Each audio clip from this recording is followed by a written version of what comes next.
All right, welcome back to the Speak Your Piece podcast. My name is Ian McNaughton, aka Big E. Pleased to be joined by friend of the pod, Haydn Barton. Haydn, how art thou? That was good. That was Good. thriving. That was having a decent Sunday. Thou can't complain. Finally, we have a Sunday with football. Yeah, except it's fucking terrible football. It's good for the first There you go. half of the first quarter, and then it's just I know no one.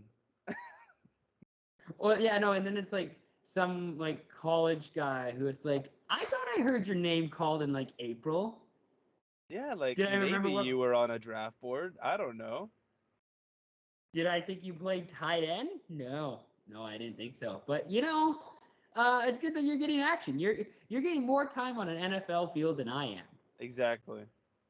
That's a Um, step up from either of us. So, boom. exactly. I mean, I've been on the BC Place field before. I've been on that turf. I have as well. Um, I don't know if there's any other notable turfs or fields that I've been on. I've been on Empire Ooh, Field. that'd be cool. Yeah, it was cool looking up at the bleachers. Did you ever go like you went to a game at Empire then I'm assuming, right? Oh, multiple. So I remember I think I went to a Whitecaps game there one time, and basically at Empire, how it was set up was that we were at the last row, and basically I could see all the way down to the ground behind my seating, like all the scaffolding I could see all the way to the ground. It's Yep. like, fuck, that's a steep drop, man. That's Yeah, it's a scary drop, and it's just kind of like, well, I think I know why they moved away from Empire after 2 seasons because, goddamn, BC Place needed to get built real quick. yeah. Yeah. But yeah, spoiler alert, Empire Field had a lot of scaffolding for those who don't. Real ones remember. Real ones know. Real ones remember. It's like the Yeah. wooden roller coaster, but for stadiums. Oh God. What's your, this is a real sidebar. Oh, is a wooden roller coaster your favorite P&E ride? Not at all. What's your favorite P&E ride? My favorite P&E ride, dude, the Elevator is a classic, but Yeah. the new favorite is like the giant swing. Yeah. Yeah. Atmosphere. That's what it's called. Atmosphere, but it's like instead Yeah. of like not spelled like how it's like how it's supposed to be Yeah. atmosphere, It's it's like FEAR at the end. yeah. Yeah. Maybe that's what we should do next is like a draft. Get Jevin on and do a draft of like P&E rides. Best P&E rides. Yeah. Best P&E rides. No, atmosphere, that's fucked up in a way where it's just like all you have is like this little chain to hold you Mm-hmm. into like this little seat Yep. and you're swinging Yeah. around. Yeah. It puts you on the edge of your seat. Wink, wink. All right. Um, for those who don't know, for those who are new to the program, Hayden and I are going to be we've already done one preview episode for the NFL season. You should go back check that out. We discussed the NFC, AFC West. This episode, we're going to be discussing the NFC and AFC North. Because Hayden says that we have to save the South for the best for last. Best for So last. we'll do we're doing the North. We'll do the East probably sometime next week, and then we'll do the South before the season starts. What's your initial reaction, or when I bring up when I talk about like the NFC North? What is your initial thoughts with the NFC North? Green Bay's division. Yeah. That's pretty much it. It's Chicago and Minnesota kind of had relevancy. Detroit's plays on Thanksgiving. That's about as much as I know. No, but it's just, yeah, the Packers have a good threshold for as long as Aaron Rodgers is still playing. Yeah, and I mean, it's not like he's better than what like Kobe Bryant was at the end of his career, but it's like, yeah, no, I'm just gonna take up like as a large amount of salary cap space because I'm Aaron Rodgers, and Yeah, and then it's no, like oh, I wonder why Devontae Adams left, huh? yeah, seriously.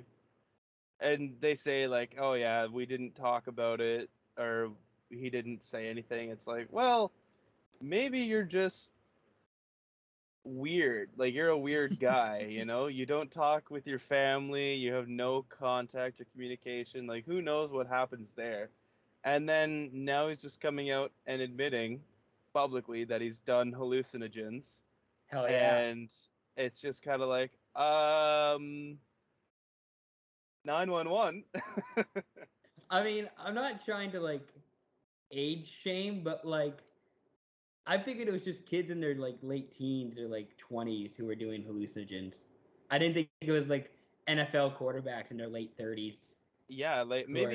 maybe weed. Like if you smoke weed, I understand that because it's like, oh, I had a real terrible game and now I'm just in aches and pains and I just want to relax, you know? But when he admitted like, oh yeah, taking whatever he took and that's why he had back-to-back MVP seasons, it's kind of just like, well, you choked in the playoffs, so it doesn't really matter at the end of the day. It's like, Take some in January, and maybe that's when you're going to be yeah, advancing. seriously, maybe take some when you're actually needing to win and not before needing to win. What I gotta.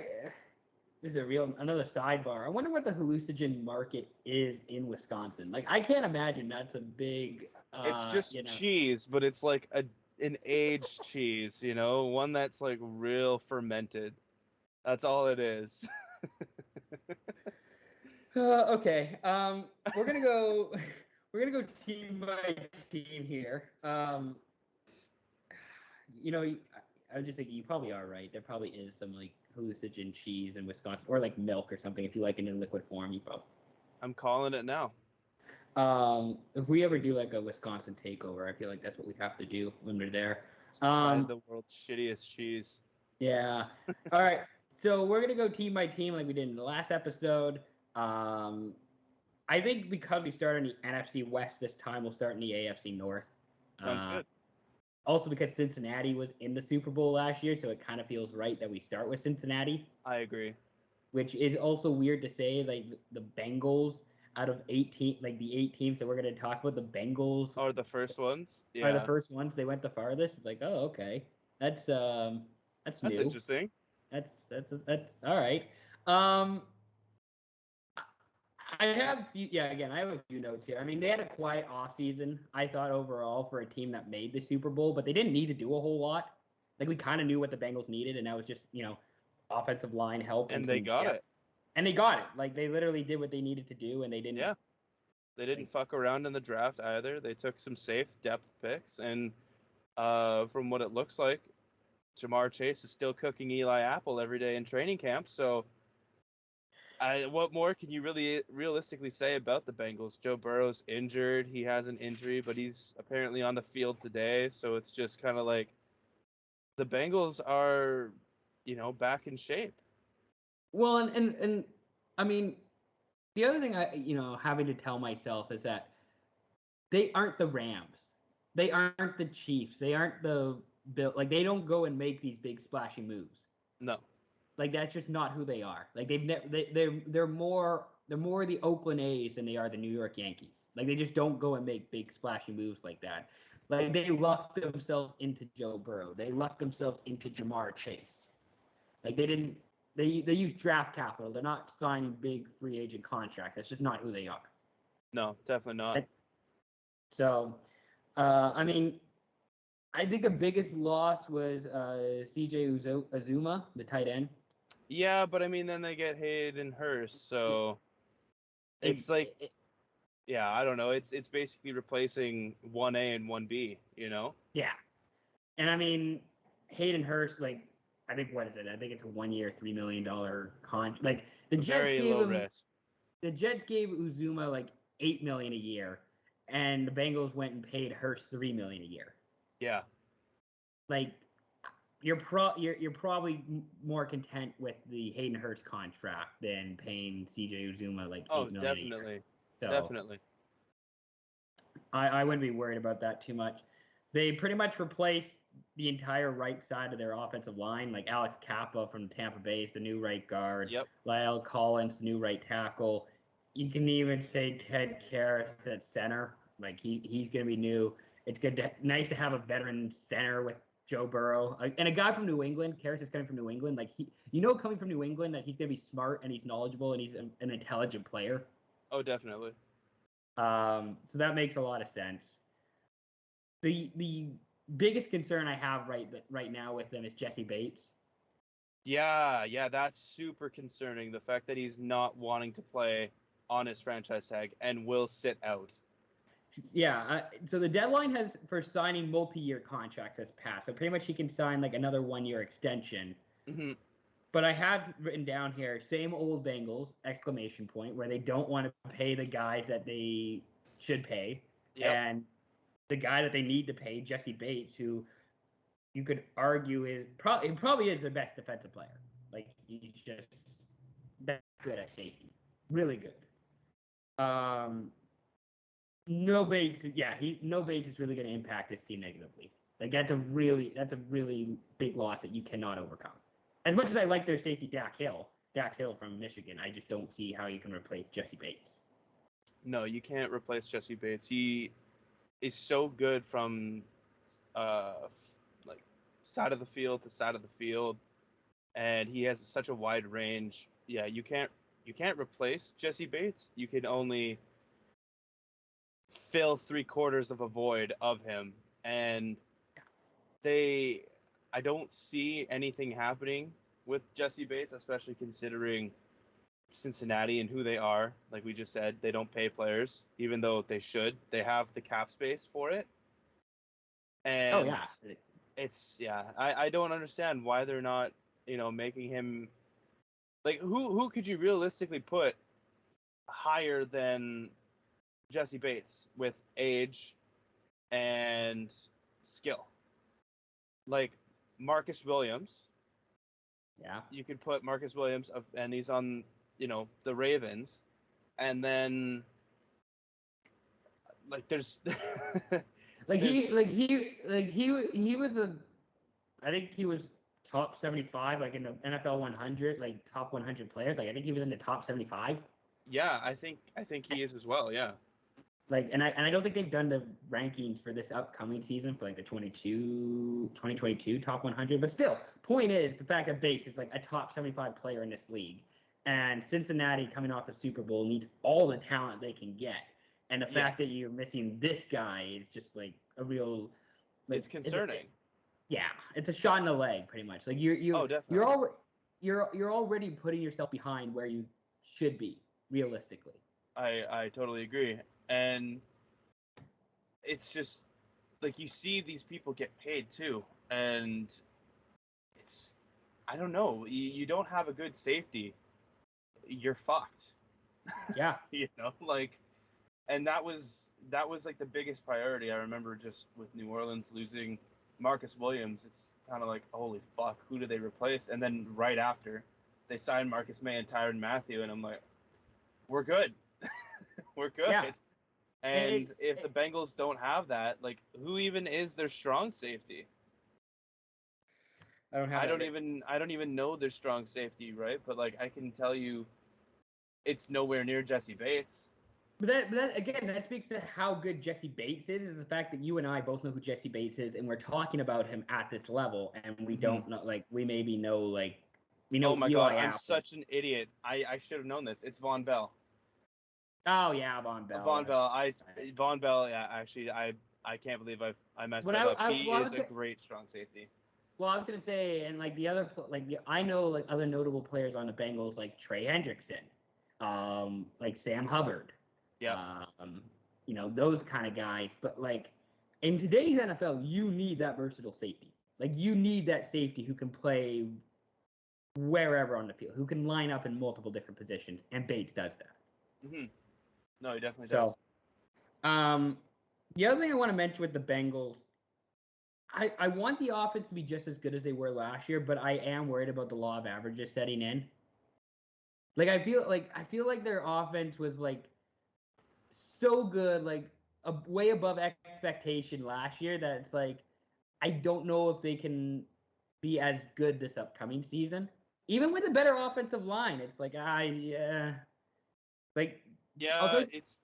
it's kind of well. I mean, you're just always going to be scared about something like that, because the whole mediocrity sets in, and there's going to be that one team that fucking takes off.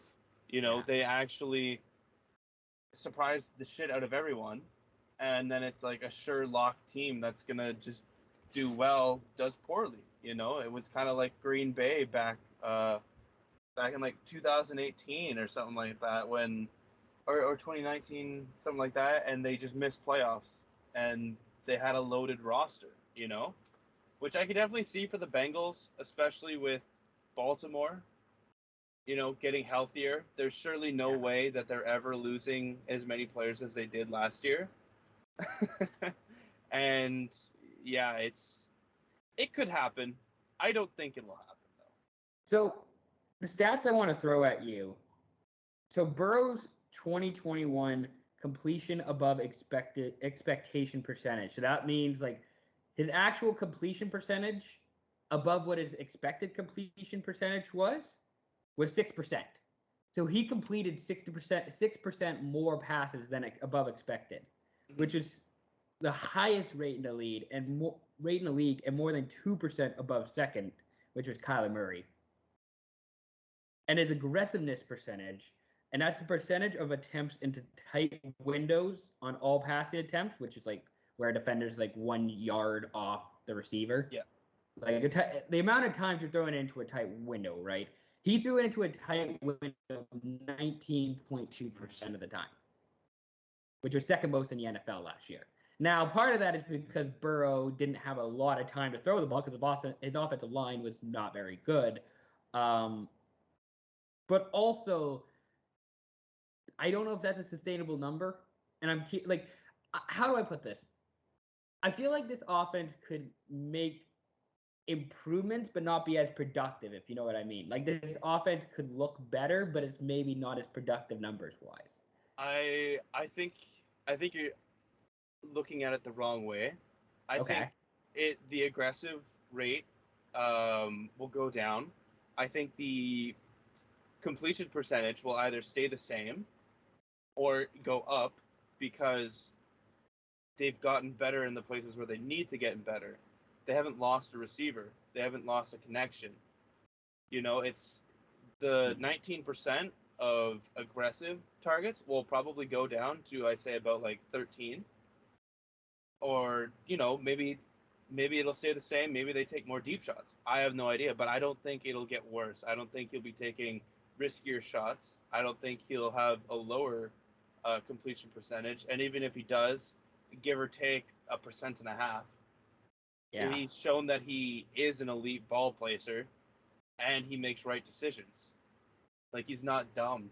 And I think just from all the stats that you gave me about that, I think everyone can be improved, but in a different way because of just how much work they've done in the offseason.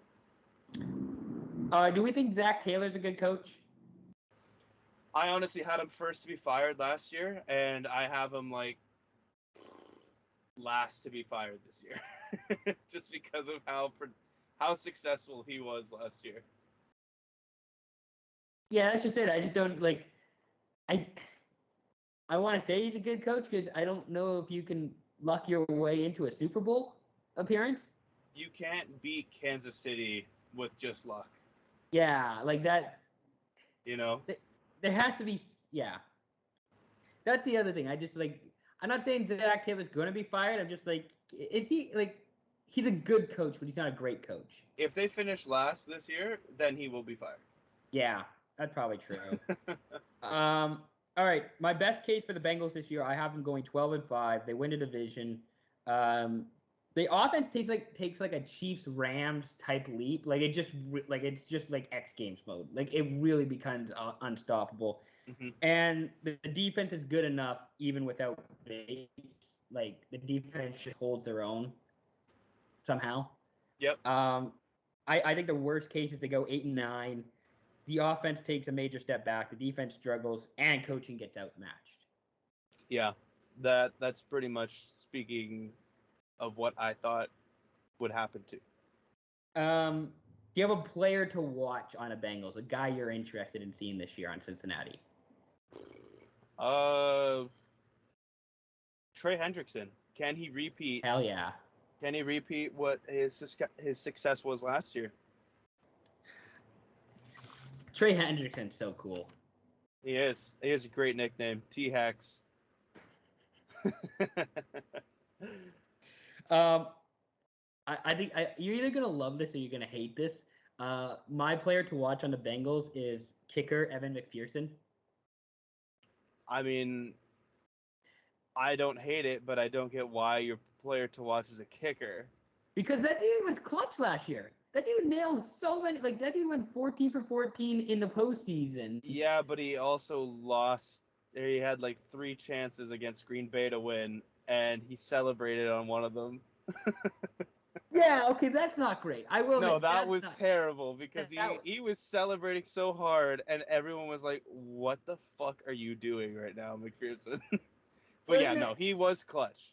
He was clutch. but this is also like the same guy who like left the locker room at halftime of the Super Bowl. He's like, I want to see the halftime show. Yeah, are you kidding me? Like that halftime show was absolutely lit. Like who wouldn't want to see that? I get you have to make halftime adjustments, but come on, man.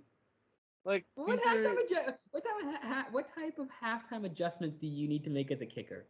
Like right? what? Yeah. All you need to do. Oh, sorry, I'll kick better. Like, how do you kick better? You just kick the fucking ball. Oh, okay, we'll kick for touchbacks instead of having them bring it out. Like, all right, Okay, shit. I'll add a little bit more to my boot. Yeah, no. Um, that dude's got some swagger for a guy named Evan McPherson. That dude has quite a bit of swagger. I feel like at the in the NFL. That's how you make it in the NFL. You just become a kicker. Um, let's go to the Pittsburgh Steelers next. All right. Is Ben Roethlisberger real? Is losing Ben Roethlisberger addition by subtraction? Like, is this team better now that Ben's not there because of just like what he's been for the last 2 to 3 years?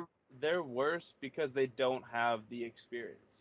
They don't have the Big Ben experience. Oh, come on! Don't sell Mitch Trubisky. Don't hate on Mitch I'm Trubisky. selling Mitch Trubisky and I'm selling fucking Kenny Pickett. Okay, like they're both young. Trubisky definitely has the threshold on taking the starting job. I think that's an obvious considering Kenny Pickett was like not a first round talent, but they still grabbed him at like the first round. And I truly think they could have got him in the second. So it's just I don't know. They're gonna be good. They always will be above average or average. That's just Mike Tomlin. And so I literally see them being like the same record as last year, 8-1 or 9-8. Here's my thing with Kenny Pickett. I find it really concerned. Not to say that this guy can't be a full-time NFL starter. Mm-hmm. If he's not if he's not outplaying Mitch Trubisky and Mason Rudolph for that starter job, There's something wrong. that's a little concerning. That's Yep. that's not great. No, I agree. And in my opinion, I mean, I know they just beat them on Saturday in the preseason game, but they kind of remind me of like a better version of what the Seahawks are now, where like they have questions at the QB. There's still talent all over this roster. It's like I don't want to say coordinator concerns, but like I don't know what this offense is without. I don't know what this offense is under OC Matt Canada without Big Ben. They just remind me of like this team is just a better version of where Seattle is, where it's like, yeah, we think the roster and the talent's good. We're just waiting for that, full-time quarterback to help, Yeah. Kick it in overdrive. Yeah. Yeah, I agree. I think there's a little bit more wrong with Seattle. Oh yeah, that's why Pittsburgh's a better version. Like Yeah. Pittsburgh is like a rich man's version of what Seattle is now. Yeah, they're like a Corvette when Seattle's like a like Miata. a yeah. Yeah, exactly. But like no rich man is gonna buy a Corvette. They're gonna buy something actually, something nice, like a Lamborghini, a McLaren, something Yeah. more refined. So yeah, it's a Pittsburgh's a poor man's sports car. and Seattle definitely just kind of looks like, say, like you said, a Miata. They're nice. It's not your It's everyday fine. drive. It's your It's Sunday drive. fine. Yeah, Yeah, it's fine. yeah, It's exactly. okay. I like that. I like that. Fuck, why am I blanking on the word right now? That reference, that comparison. Comparison, yeah. Um, I think the biggest, not shocking takeaway, but the biggest takeaway I have so far with the Steelers is George Pickens has that dog in him. That dude looks like wide Dude, receiver oh one. my God. I was gonna send you like that video where George Pickens like just pushed a Seattle defender Yeah, and the Seattle defender fell back. And I'm like, dude, like Steelers don't miss with receivers. They don't miss. And George Pickens is a fucking star already. I Like mean, and it like we say don't miss. This is like their third. Like they nailed the Juju pick. They nailed Claypool. They've now nailed George Pick. You can they even go nailed back Antonio Brown, Antonio Brown, Martavis Bryant, Martavis Bryant. You could you know you can Mike even say Wallace. Mike Wallace. You can even say like James Washington too. Like if you want to Yeah, like bang like just hits. They just produce nonstop hits at wide receiver. they do. Um, They do. so now you have Claypool, Pickens, Deontay Johnson. That looks like a nice 11 personnel, three wide receiver trio. Mm-hmm. I have no idea who's going to be throwing them the ball, but like on paper, that looks like a nice trio of receivers. No, it does, especially with Najee Harris and Pat Freiermuth as well. Like Yeah, they're good, but they're just a quarterback away from the offense actually being dominant. yeah.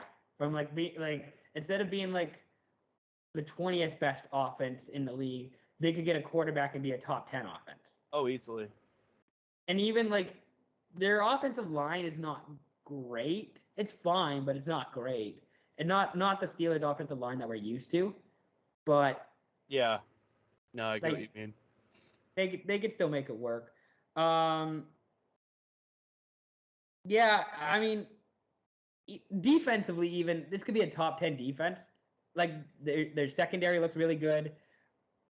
I think TJ Watt I don't want to put him as like the best defensive player He's the because best I still edge.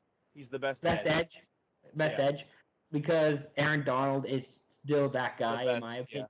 Yeah, I agree. But TJ Watt comes to work, he shows up, dude kicks ass every week.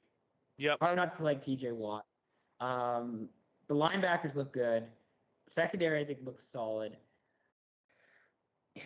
Is what's our biggest concern with? Do we have like? Is it just QB? Is like literally just the It's quarterback? it's Like, purely just the quarterback, man. Like there is unfortunately a huge void in that position.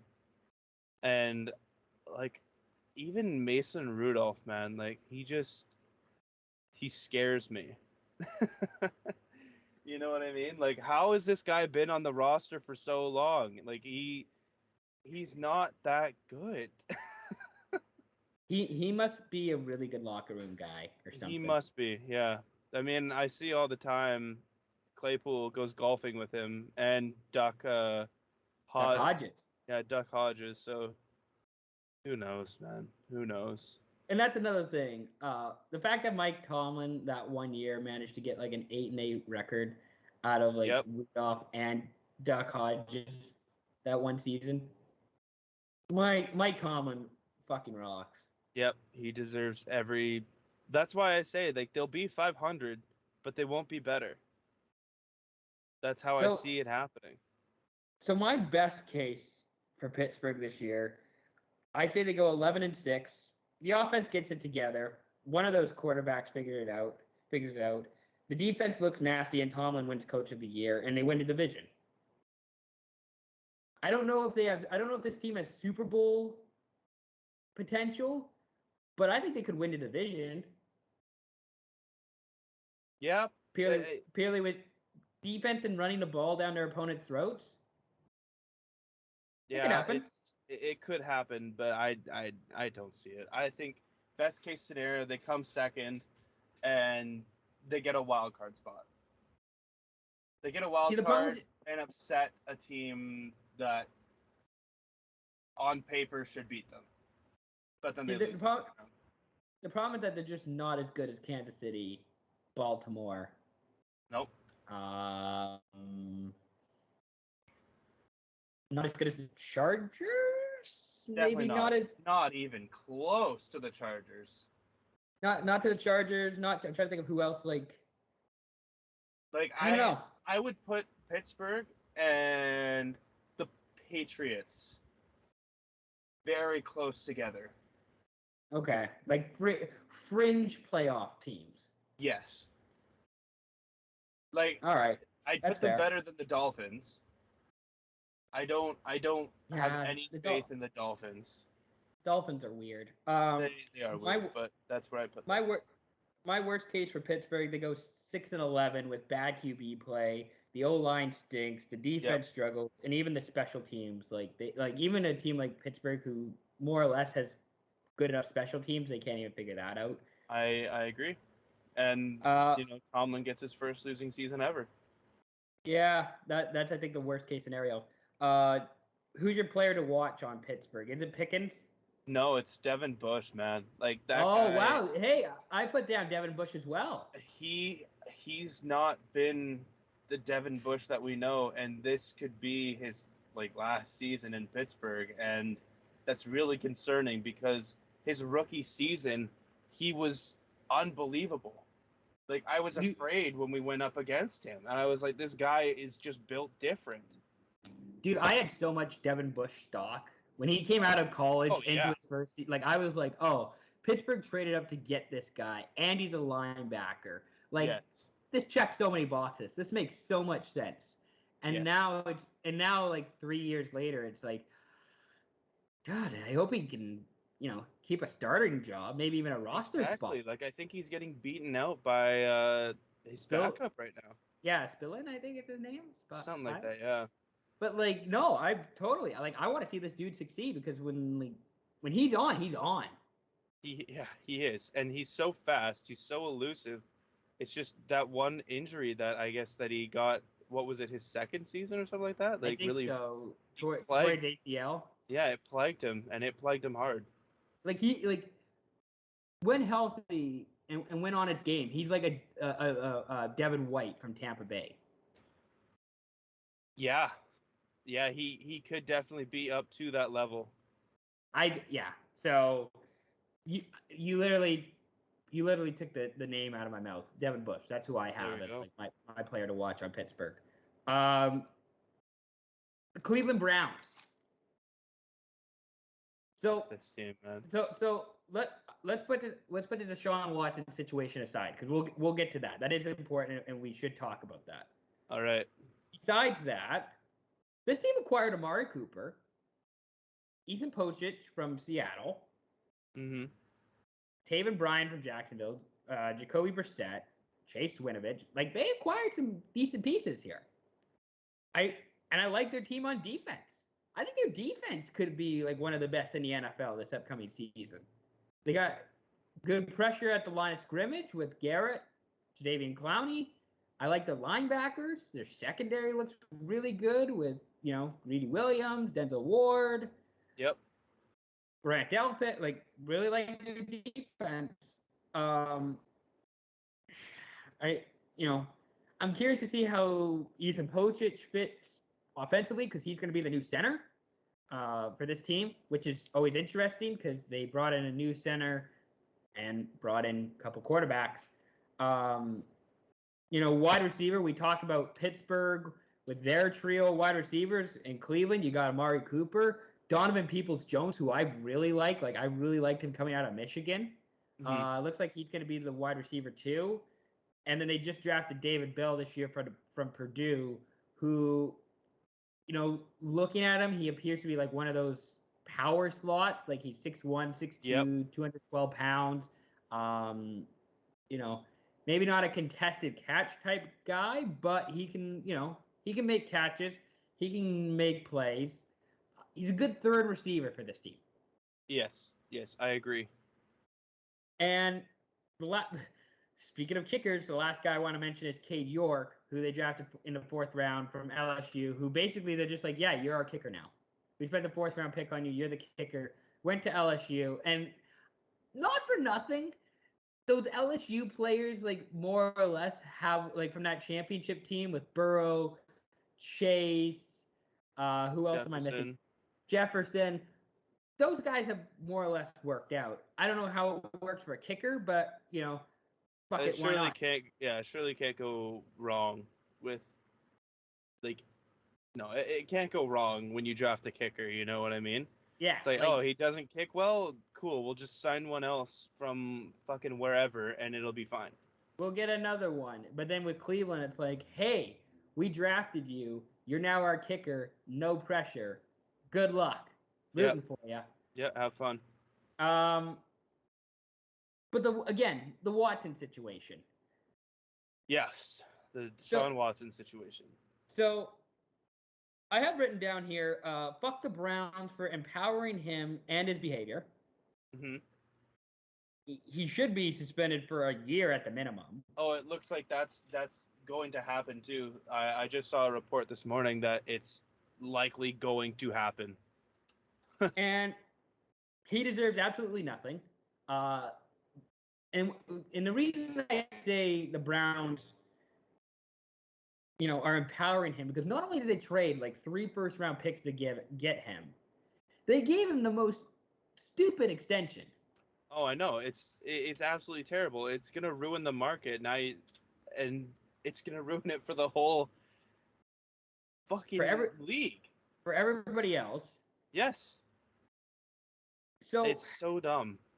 so like this is why I wanted to separate the two because the Watson situation, it's one of its own and just like it's so bad and it's so Cleveland on so many levels. Yep. But like if they didn't do that, like if they just decided, hey, we're gonna run it back with Baker for another year and add these other pieces, like add Amari Cooper and add Coach and add, a decent backup in Jacoby Brissett, like this team could still be really good. Like they won a playoff game 2 years ago. Yeah. Like I don't like I didn't understand why. Sure, what as talent wise, Watson is an upgrade over Baker. But to give up the capital that you gave up to get Watson and then to sign him to that extension, knowing the history that he has, it's like, the fuck are we doing here, guys? No, You don't I need to do agree. this. I Um, agree. so that Watson situation it's got bad vibes all over it. Like I just have bad vibes Oh throughout yeah. with this team. Like just like I can't I don't trust what this team's doing. I don't believe in this team. Um, my best case for the Browns, they go 12-5. The QB play is good. They do their usual thing of just running the ball, some good play action. Now if Watson's the QB, sure they have a bit more of a vertical threat per se. Mhm. Maybe they make the playoffs and they go to like the AFC Championship game. Like that's like the real best case scenario. I don't have Super Bowl written on them, but AFC Championship game, I could see that. They upset Cleveland or not upset. They upset Kansas City or somebody like that. I could see it. Considering that Watson's going to be suspended, it's inevitable. He's already suspended 6 games. A year is what Goodell wants minimum. I personally don't see Cleveland doing anything this year, and it's funny because that's how Cleveland set up their salary with Watson. This Yeah. first year, he's making $1 million. He got his signing bonus for whatever this year, and he's just going to get $1 million this year because they knew that suspension was inevitable. It's going to happen. So I don't see Cleveland doing anything like phenomenal this year. I think in reality, it's pretty much just going to be a wasted season because I have no faith that Jacoby Brissett will do wonders. It'll be more of Nick Chubb and maybe Kareem Hunt if he's not traded by then. Yeah, And that's another thing. Kareem Hunt, like now he he wants a wants trade out. request. Yeah, and I mean Dearness Johnson, I like Dearness Johnson. He's good. Yeah. But Amari Cooper, yeah, he still tears it up, and that's how it's going to be. They're going to be playing from behind. and they'll be great for fantasy. Yeah, that's the thing. This team is not built to play from behind. No, they're built to have a lead and sustain the lead. Yeah. But they won't have a lead because they don't have a. They're like the Steelers, but they shouldn't be like the Steelers. They should be leaps and bounds ahead of the Steelers. They almost feel like the Ravens and how they want to play of just like running. They like to run the ball. They throw it to play action. Take a Yeah. couple of deep threats. I mean, here's the thing: the Ravens do it better, but this is what Cleveland wants to do, especially under Stefanski, right? Yeah, especially being in Cleveland as well. That's Yeah. probably what they want to do, is to simplify everything for them. Yeah. Well, and like this kind of feels like a Brooklyn Nets type thing. I'm throwing another basketball reference out here, but it feels like a Brooklyn Nets thing of like they had something with Baker and like that off. And I know the Baker thing last year was weird because he was injured and like started losing faith and all this sort of stuff. He wasn't going to get what he wanted. His contract wise, he wasn't going to get the extension he wanted in Cleveland. They didn't feel comfortable giving it to him. Mm-hmm. But it's like now you kind of take a wrecking ball to that by bringing in Deshaun Watson and all that he does. Yep. It's like, I don't know. I kind of would just go with the guy that I know instead of just dealing with that unknown of Watson. Right? I don't understand why they would ever, like, what says, yeah, this guy got us our first playoff win in 20 plus years, but this guy plays better, and he has these allegations, but we'll waste 1 year of what could be a great season with Baker, and we'll throw it all away. Well, Baker. We'll take like I don't know. I guess Baker at his peak is maybe the 15th, 16th. Like he's an average quarterback. Like he's the 15th best quarterback in the league. I would say his peak hasn't been reached yet, and it's because he was in a different system. Like, I could see him actually not doing too bad in Carolina because they have better receivers. I like DJ Moore. I like Robbie Anderson, and I like the LSU guy that they got last year as well. Who was another receiver? I know what guy you're thinking of, but I can't think of. I want to say it's Henderson, but it's not Henderson. No. I'll pull that up for you. Then obviously Christian McCaffrey and a super young defense. So not that defense is a big part, obviously playing as a quarterback, but it's just I would hate playing in Cleveland. Terrace Marshall Jr. Yes, that's who it is. Yeah. As soon as you said Terrace, I was like, fuck. Henderson was not right. Player to watch on Cleveland this year, I have Posich.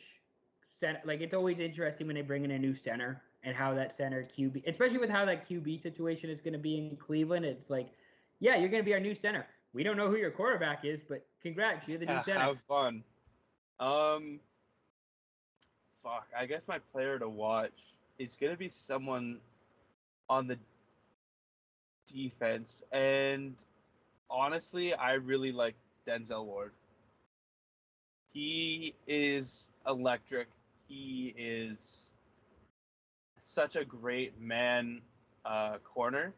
Mm-hmm. Needs some help with his zone, but for the most part, he'll read a receiver better than receiver knows what he's doing.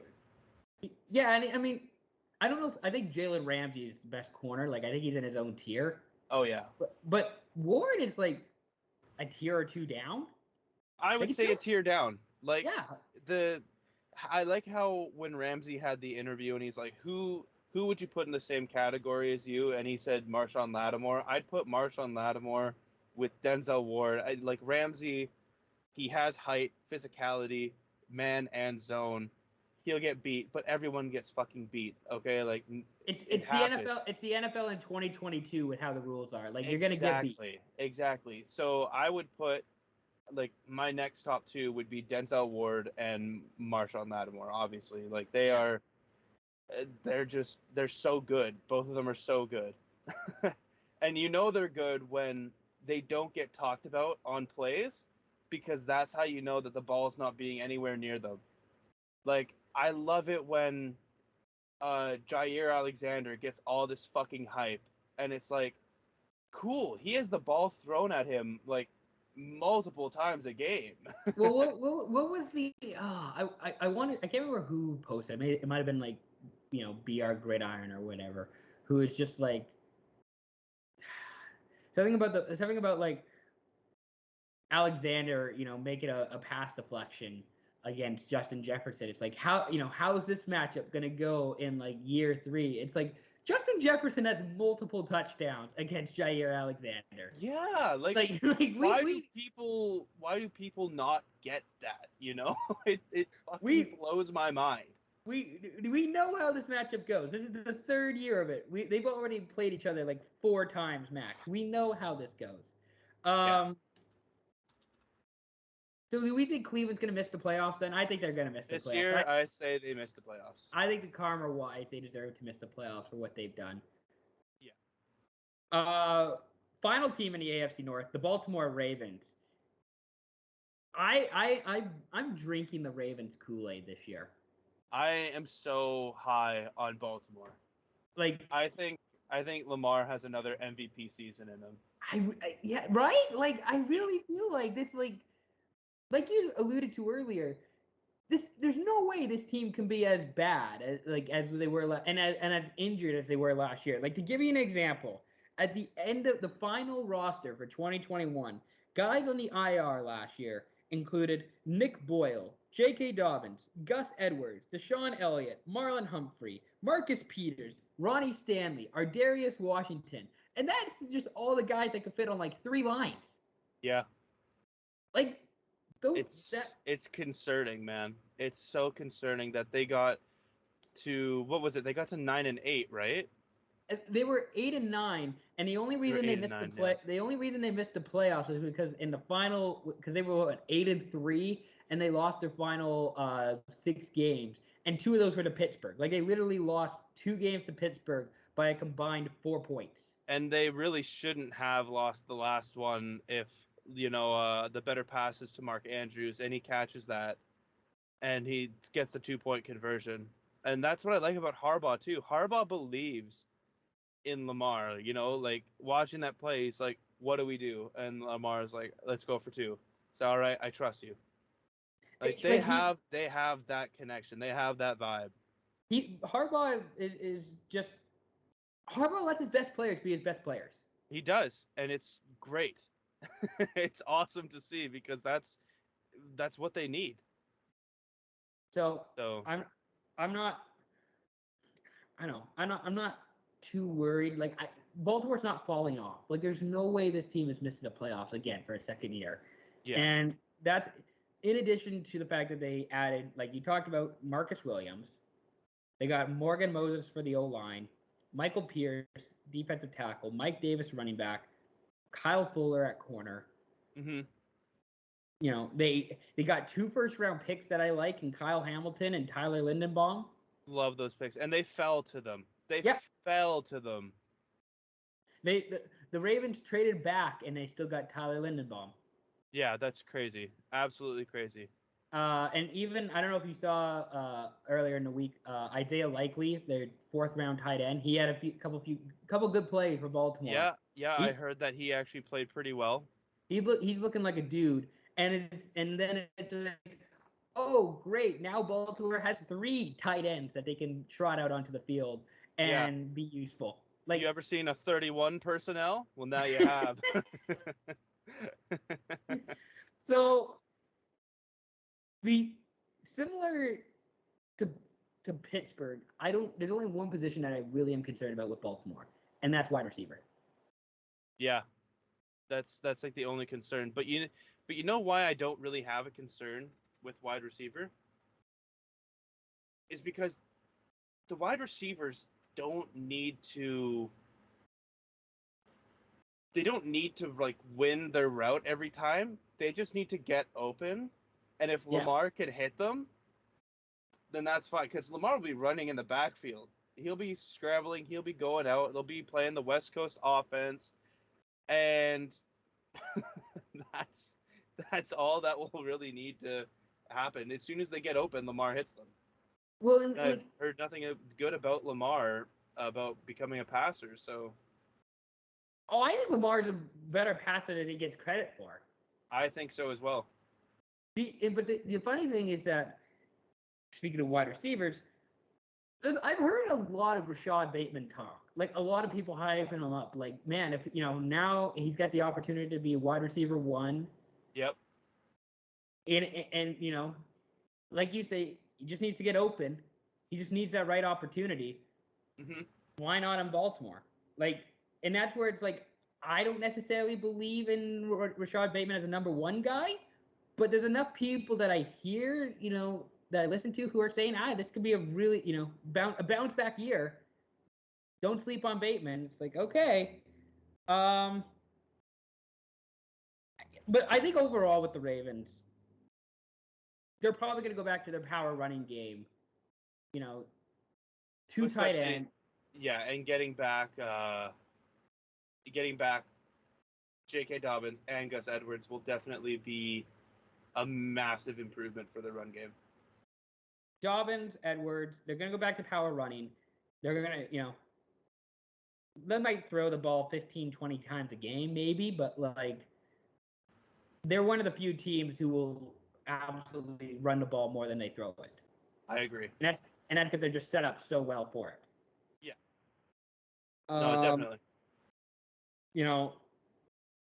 The other thing I should mention, they do have running back and O-line depth, which will also help in, making this power running game successful. Yes, especially with potential injury situations to come. Well, and like they will happen.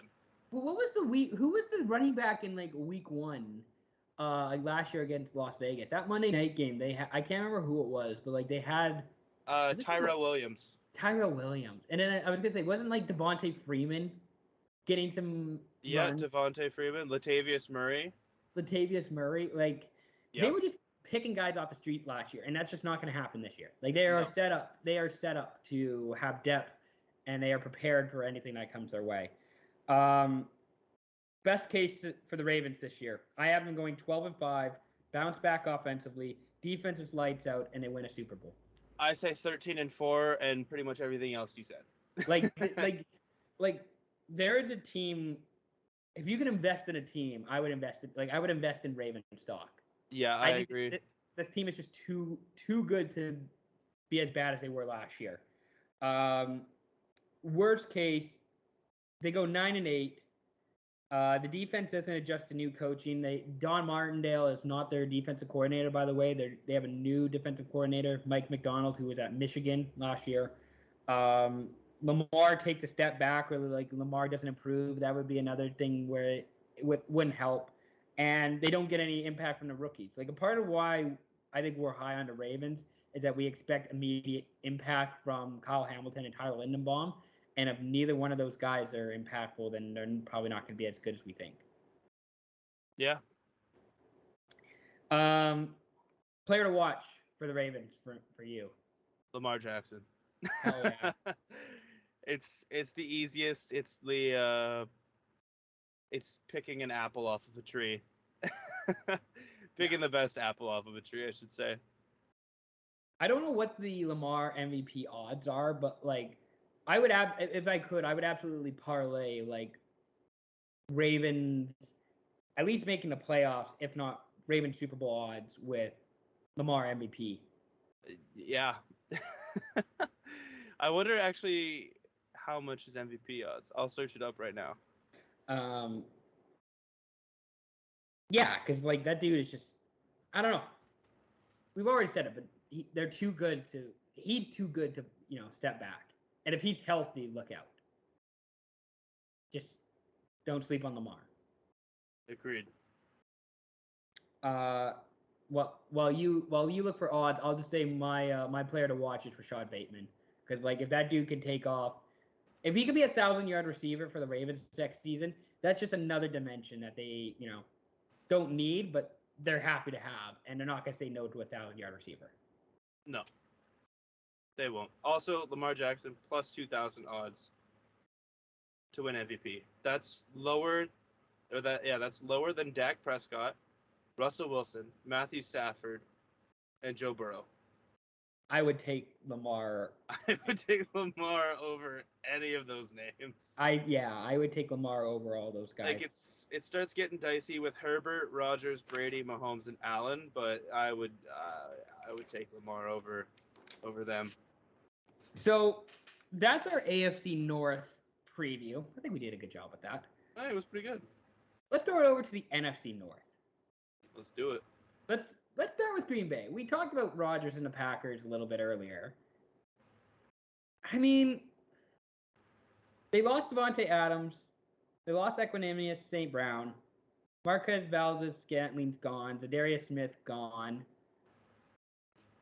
The two best receivers on the team, maybe Sammy Watkins is going to be one of them, and maybe Christian Watson?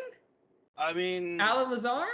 I'm looking on the Packers depth chart right now, and I don't know if it's just poor updating or what, but I don't see Christian Watson on the depth chart. I think Christian Watson's maybe on the PUP list. Oh my God, is he already on the PUP list? Yeah. I know Sammy Watkins was on some sort of IR as well, but I mean, Alan Lazard is the number one, Randall Cobb the number two, and like maybe Amari Rodgers. I didn't mind Amari Rodgers for the little bit that we saw him. Yeah, that's concerning. We talk about concerning. We talk about concerning with the Ravens wide receivers, but it's different with the Packers because they have a generational quarterback, and like they literally are passing off. Like I mean, the running backs are good, but they like Rodgers will throw for 5,000 yards. Lamar probably won't throw for 5,000 yards. Like that's the difference between the two offenses. I don't know if David Bakhtiari is fully back because he's been out for like the last like year and a bit. I don't know if he's officially healthy, officially starting. On the depth chart right now, there is no David Bakhtiari. That's a bit concerning. Yeah.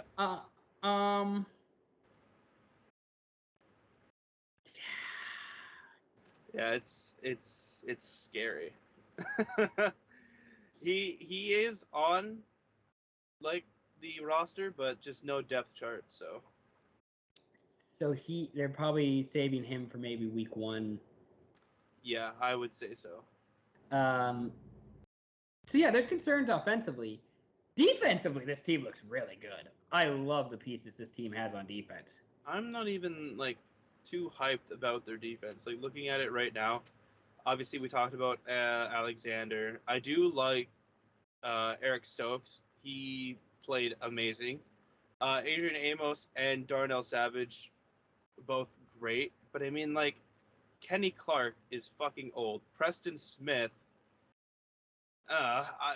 Where did Devondre Campbell come from?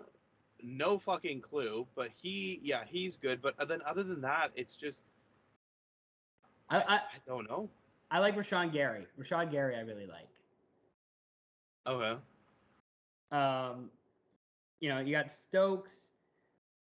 Stokes looks like a dude because he was a rookie last year, wasn't he? If I'm not mistaken, he was a rookie last year. He looks like a dude. Yeah, Amos, Darnell Savage. Here's the thing. At least compared to the offense, there's guys on here that I can rely on, I think. Yeah. There's guys on here I could trust. Yeah. And maybe that was like a career year from Devondre Campbell that we'll never see again. Maybe that was just a 1 year like.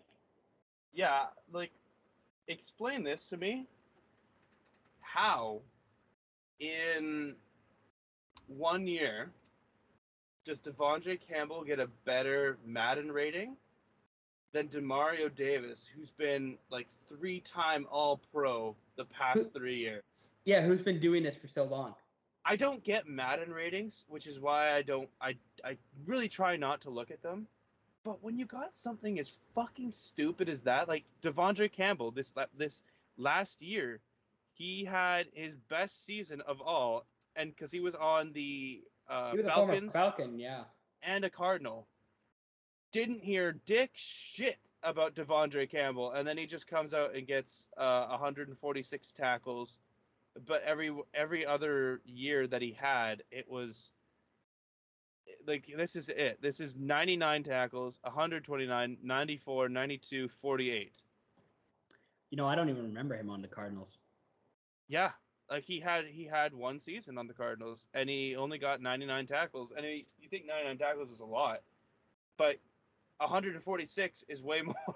So, like, it's just big math being done there by Haydn. 144 is more than 99. Believe it or not, it actually is. Yeah. So, and that's not one of those alternative facts. Like, that's real. Like, that's true. Real. That's real. That's real fact. But the difference between 146 is being first, and then 99 is being like 60th in tackles. So that gives a little preface on there. But yeah, no, he's just, I don't know. There's so many other linebackers that have done this consistently, and people are just walking over it like nothing, Like, so, let me just read you off like Demario Davis's, just because I'm looking. 105, 119, 111, 110, and then on the Jets 135.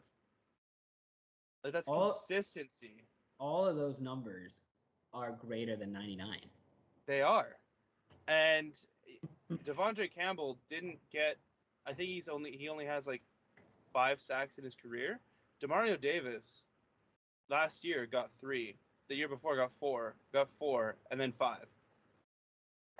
Like, I just don't know. There's so many other better middle linebackers. Hey, Devondre Campbell, I'll be honest. I was watching some of his highlights in leading up to this.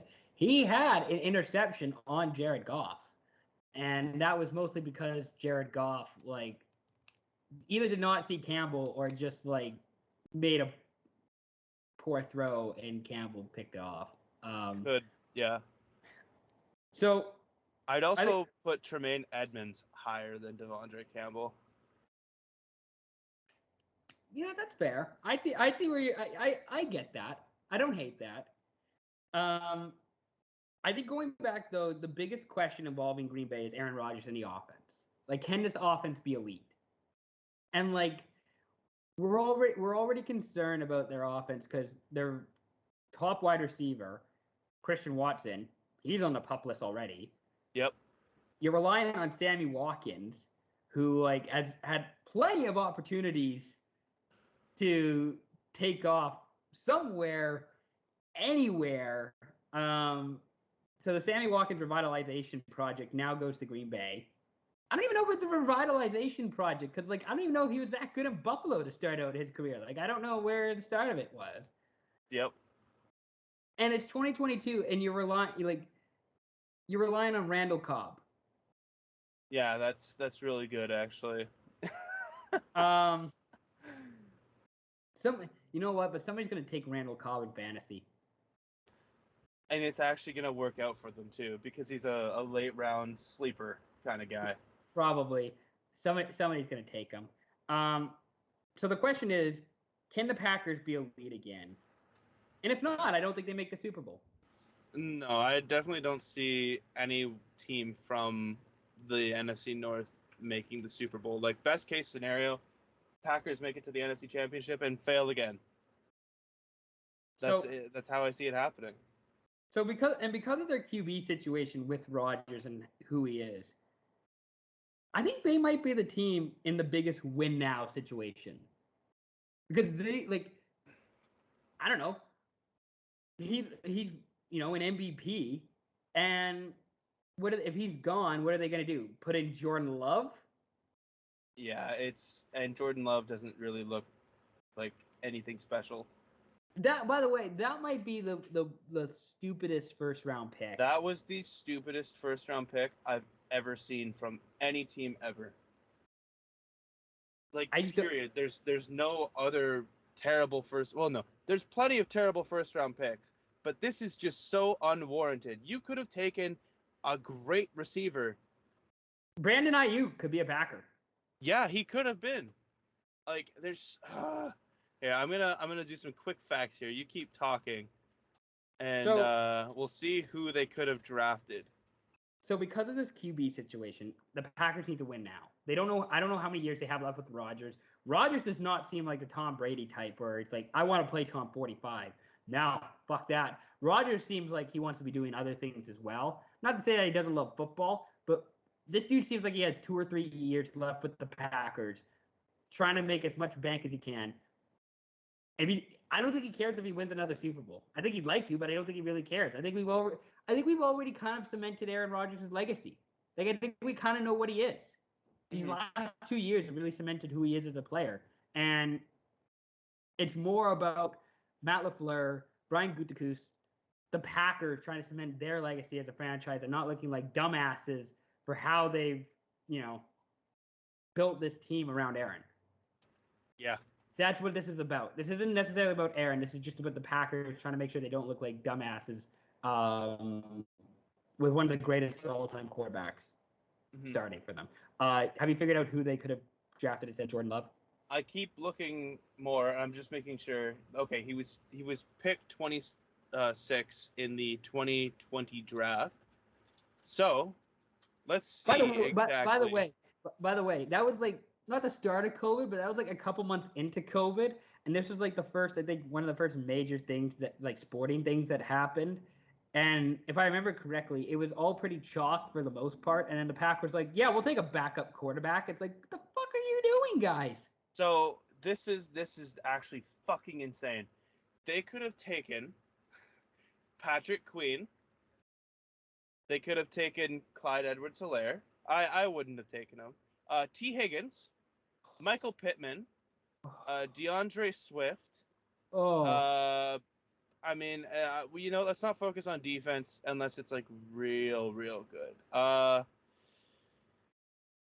They could have taken Jonathan Taylor, Laviska Shenault, KJ Hamler, Chase Claypool, oh.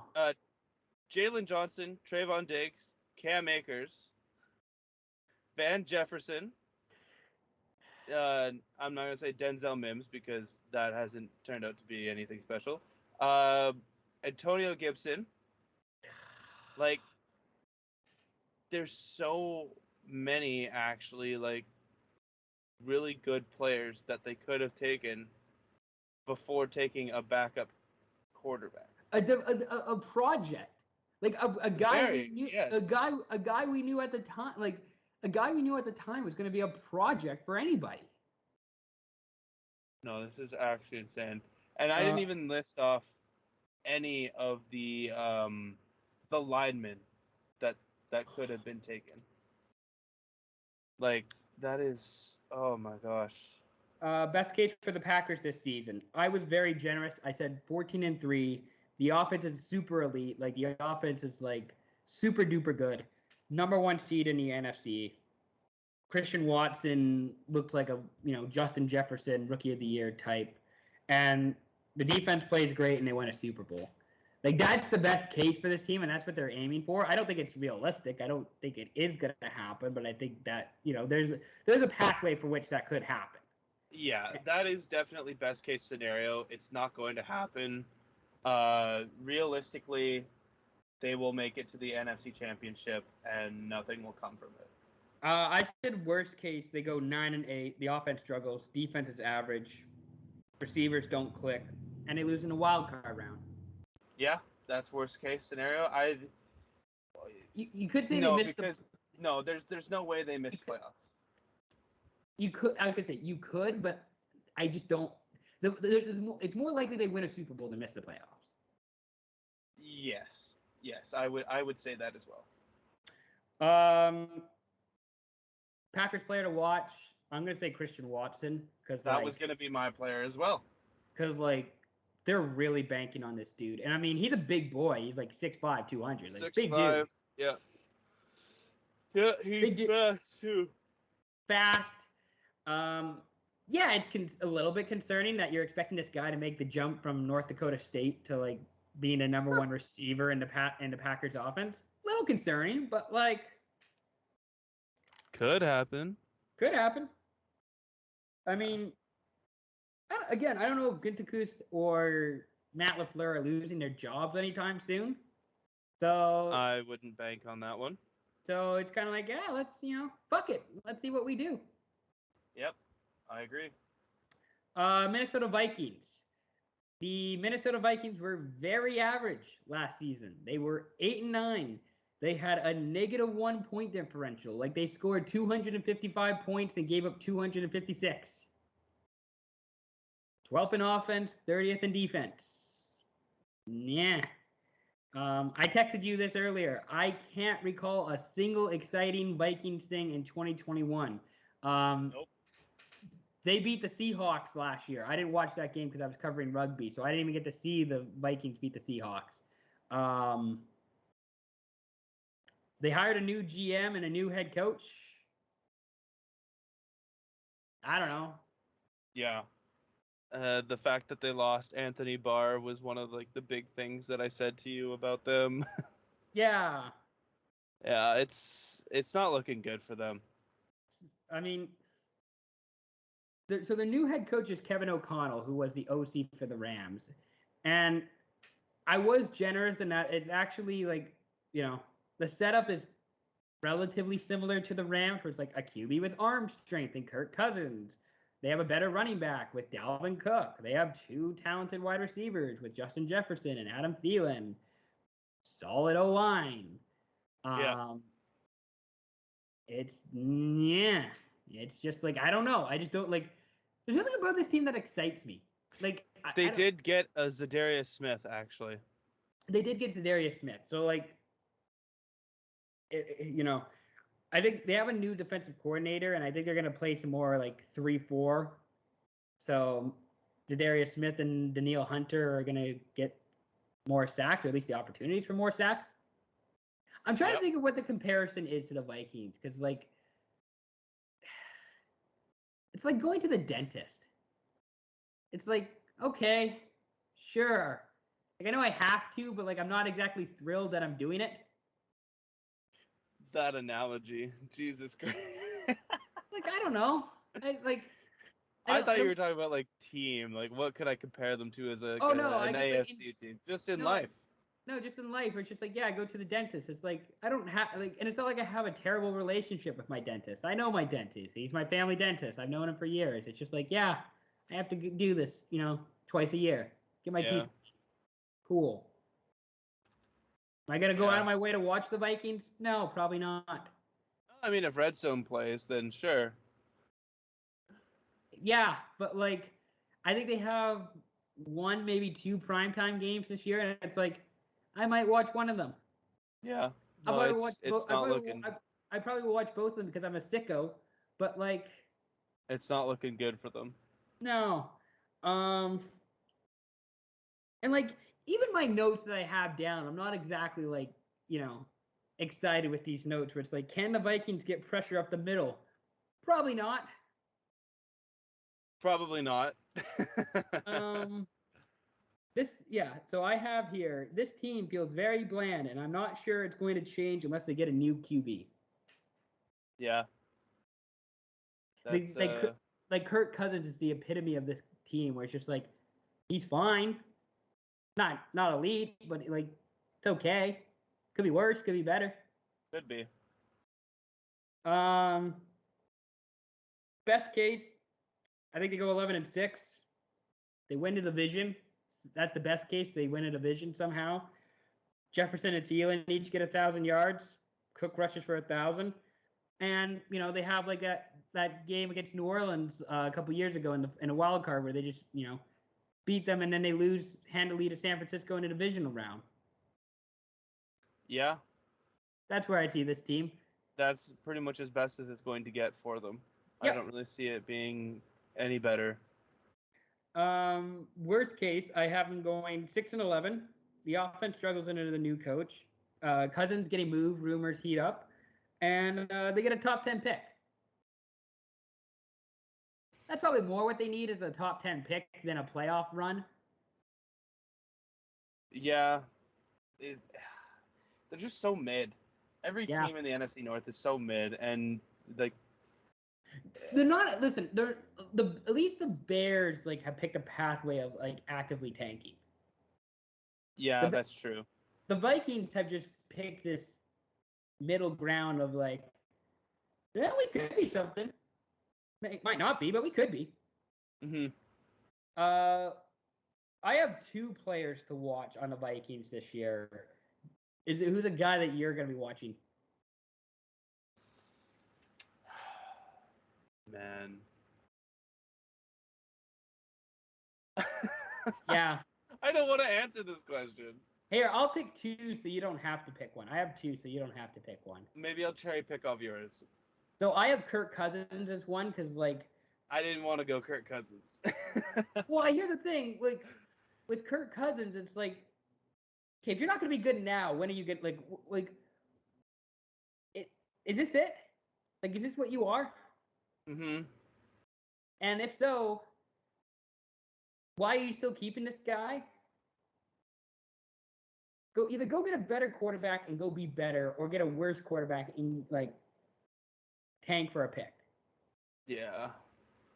And I don't know what team would want Kirk Cousins. Like, I don't know what team is going to. I'd have to do some more research on that of like what team would want Kirk Cousins. Who Kirk Cousins would be upgrading for? Maybe the Giants. That's a team that could use a Kirk Cousins type. Oh God, no. That seems about right. The other guy I have a player to watch is Patrick Peterson, cornerback. Like, if this team is going to be good, I think they need to be good on defense, and especially in the secondary. And if Patrick Peterson could, I don't know if he's not Patrick Peterson like we know him with this time in Arizona, but like if he's competent, I think that helps. Yeah, that does help, but who knows exactly what comes from this whole team. Fuck, I hate their team. I would hate to be a Minnesota fan. I think we spent too much time talking about the Vikings. I agree. I agree. Let's talk about the Chicago Bears. Speaking of mid teams, my first note on the Bears is this team is going to be so bad it's funny. Yeah. So their quarterbacks on the roster right now include Justin Fields, who I think is good. Like, I like Justin Fields. I would like Justin Fields on my team. The problem is that he's on the Bears, so it doesn't really mean anything. Other quarterbacks on the Bears include Trevor Siemian and Nathan Peterman. Yeah, okay. All three of those guys really inspire confidence, don't they? Their wide receivers include N'Keal Harry, Darnell Mooney, Moore. I can't remember if I think it's David Moore, who like former Seahawks David Panther. Moore, yeah. Dante Pettis, former speedster who flamed out with San Francisco. Byron Pringle, who like former Chiefs wide receiver, who I just like him because he got arrested too for DUI. Did he? Yeah. Did not know that. I just like the name Byron Pringle. I think that's a really good name. Tajay Sharp, Equanimous St. Brown. Do any one of those guys inspire confidence? Dude, I hate them. I hate them so much. They're and tight. N'Keal Harry apparently is like a season-ending injury too. Oh God. Yeah. I did not hear that. Yeah, that's tough. It's absolutely terrible. Tight ends include Ryan Griffin and Cole Kmet. Mm-hmm. Mm-hmm. Their offensive line includes second rounder last year, Tevin Jenkins, Riley Reef, and Cody Whitehair. I think his team is spending like $160 million on its roster, which is like either the lowest or the second lowest in the NFL. No one wants to play there, man. Like, their field sucks. Literally, I have that written down, that the turf at Soldier Field is so bad that Cairo Santos kicker has to go to different places. Has to go to local parks to replicate playing at Soldier Field. It's so bad. So bad. Week 6, Thursday Night Football, they host the Washington Commanders. And that game has potential to be worst game of the year. That is such a Thursday night football game. It's not even funny. And I even have written down here. This team has possibly the greatest potential going 0-16. And that even includes games against Houston, Atlanta, the Jets, and the Giants. Yeah, they definitely could. Now that you're reading it off, I didn't think they would. I thought they'd have to beat some, but yeah, they definitely could. They're also entering the season with a 7th-round rookie as their punter. This team is going to be so bad, it's funny. Best case, they win 5 games. 4. 4. 4 games is best case scenario here. Well, you can also take the way of the best case is this team is 0-16, or not 0-16, but 0-17, I guess it is. 0-17 or 1-16, and they get the first overall pick. You could say that's the best case scenario. Also, their head coach is Matt Eberflus, who is the former Indianapolis DC. That's not really an inspirational hire at coordinator. I don't think that kind of blows. Their worst case is that they go winless or that they don't draft in the top 5. Their worst case is the fact that they win. Oh my god, yeah, that is so Chicago Bears style. The only my player to watch is the only guy I think it's worth talking about, and it's Justin Fields. It's Justin Fields. Maybe Cole Kmet. Cole Kmet could be okay. Yeah, since there's no more Jimmy Graham, he'll get all the red zone targets. Yeah. I can't remember who they were playing last year. I want to say it was the Packers, where one of their plays in the 1 or 2 yard line is literally just Fields under center, taking a snap and then just pitching it to Darnell Mooney or whatever, and it's like a picket fence screen, it's 3 guys in front. I'll show you that play if I can find it. But the play calling last year under Matt Nagy was just atrocious. Terrible. Just terrible. And surely it can't be as worse, right? It can't be that bad. I hope to dear God it's not. Yeah, I mean, this team is such a far ways away from when they made the playoffs, and they almost won a playoff game. Should have won a playoff game. Should have won a playoff game. The Bears suck. As much as we spent too much time talking about the Vikings, we probably also spent too much time talking about the Bears. Oh, about 10 minutes too much. The Detroit Lions is the last team we have to talk about. We're somewhat obligated to talk about the Lions because they are an NFC North team. I like the Lions so more than the Bears. I like them more than the Vikings and the Bears. I just like at least this team has a sense of direction, and at least the vibes are good. I like their coach. Here's the thing. None of what he says makes sense.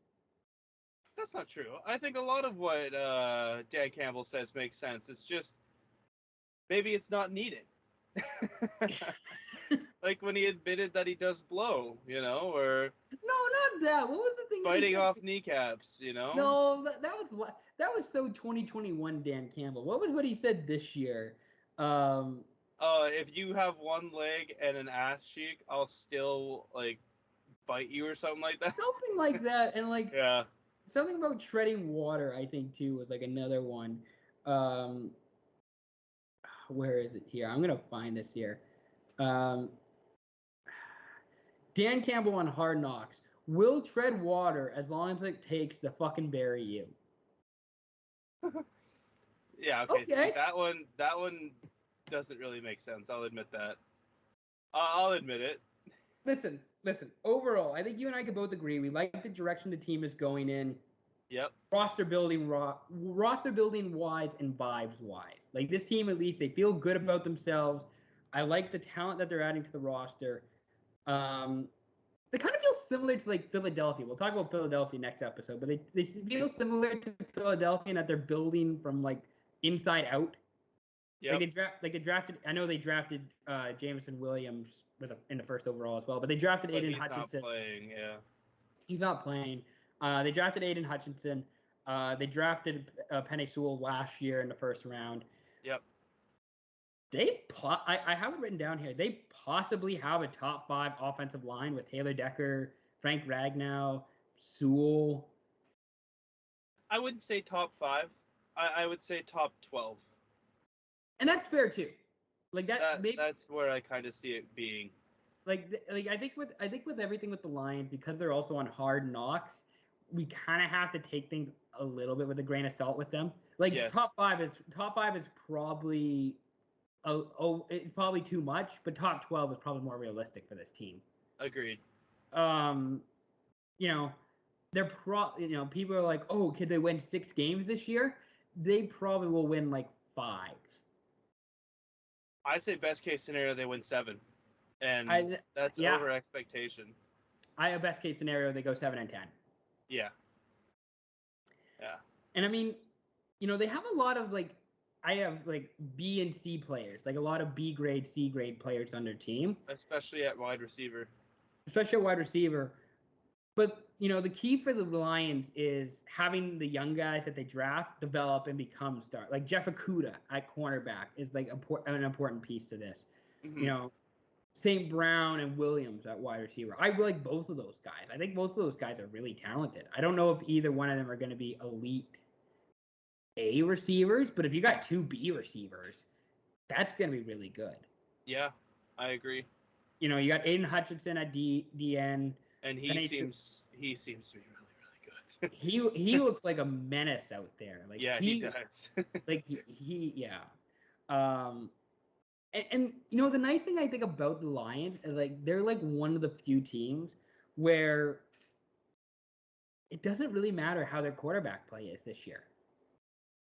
They just need a good system. They just need a good system, and like Jared Goff is competent. Like he's fine. Like Jared Goff is fine. Yeah, he won't. He'll hurt you, but he'll be all right.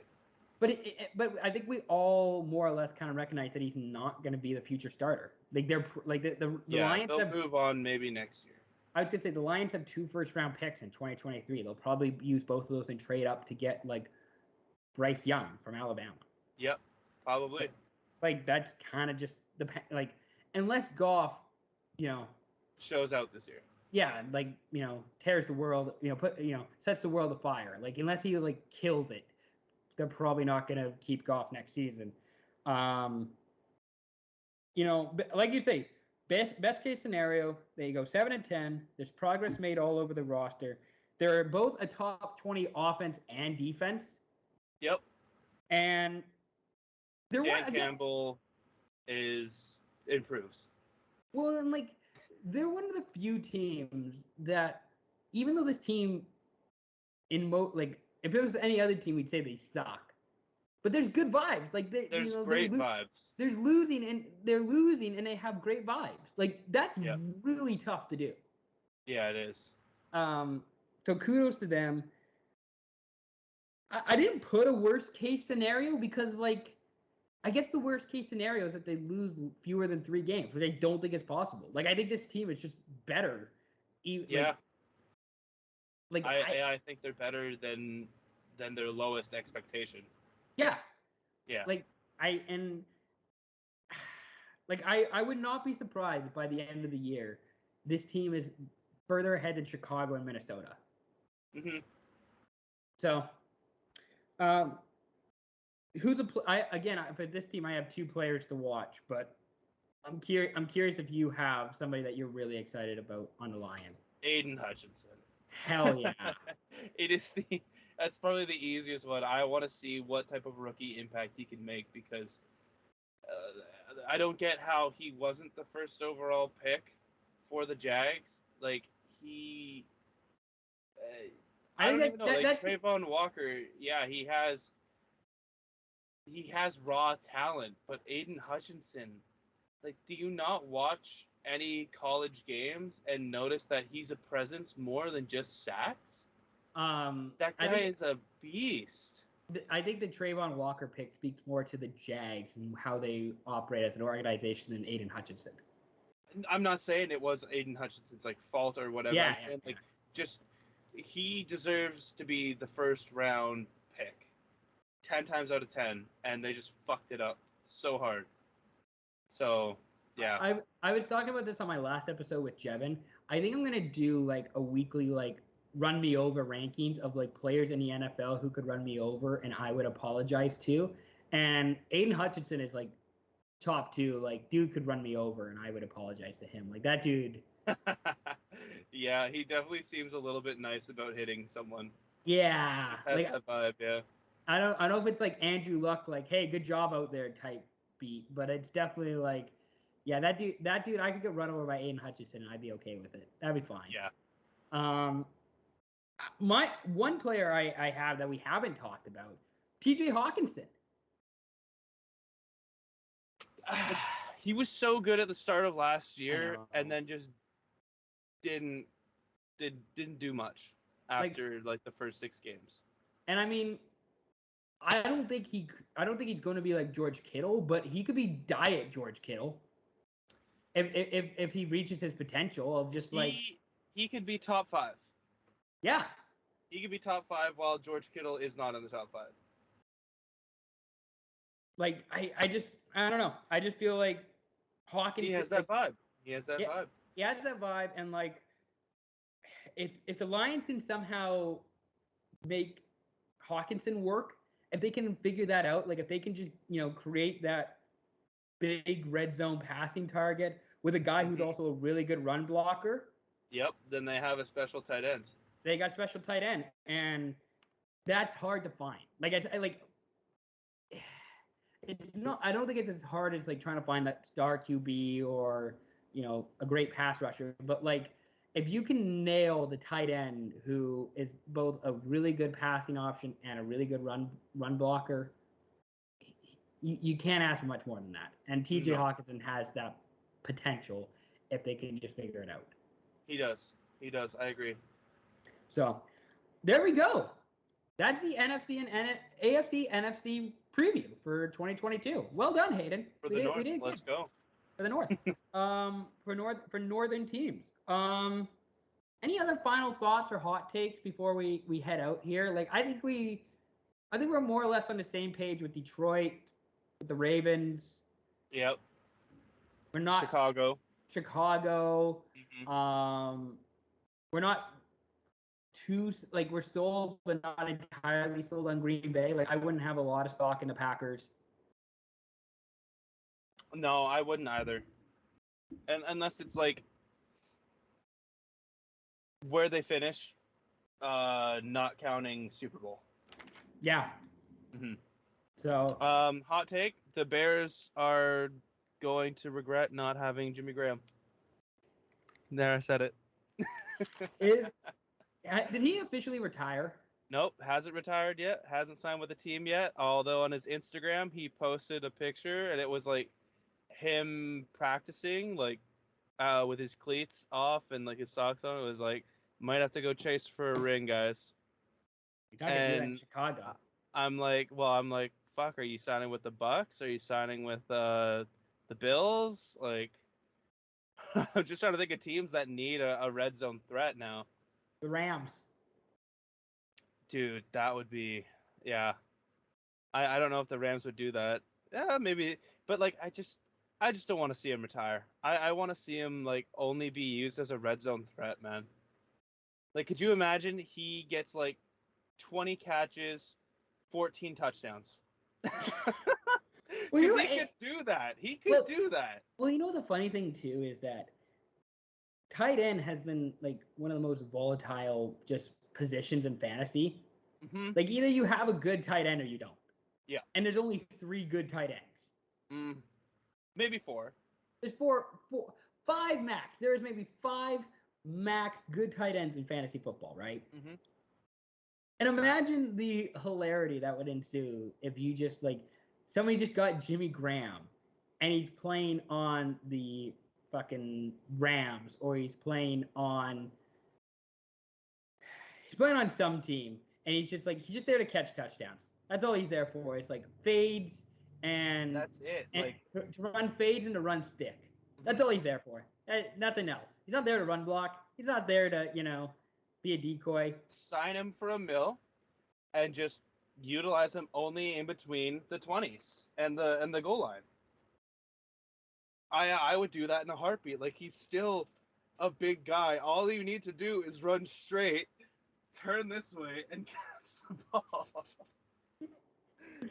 That would be good. What if he goes back to Green Bay?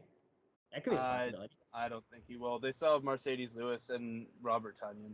God, how fucking Mercedes Lewis. The Packers are really living in like 2000. Yeah, how the hell does Mercedes Lewis still have a job, but Graham doesn't? Okay, like that's just savage. The Packers are really living in 2013. Yeah, they are. Cobb and Mercedes Lewis. Haydn, thank you again for taking the time to do this. Greatly appreciate it. Of course, my guy. Hayden and I will be previewing East divisions. It's probably sometime in the next week here, as we get closer to the NFL season. Woo! Let's fucking go. Thank you very much for listening and watching. Again, listen to the pod on Spotify or Apple Podcasts, your platform of choice. Whatever you want. Whatever you want. We have options. That's what we're all about here. You can also watch the full pod on our YouTube channel. Until next time, we'll be back soon. Thank you again for watching, supporting, listening. Peace out. Boom.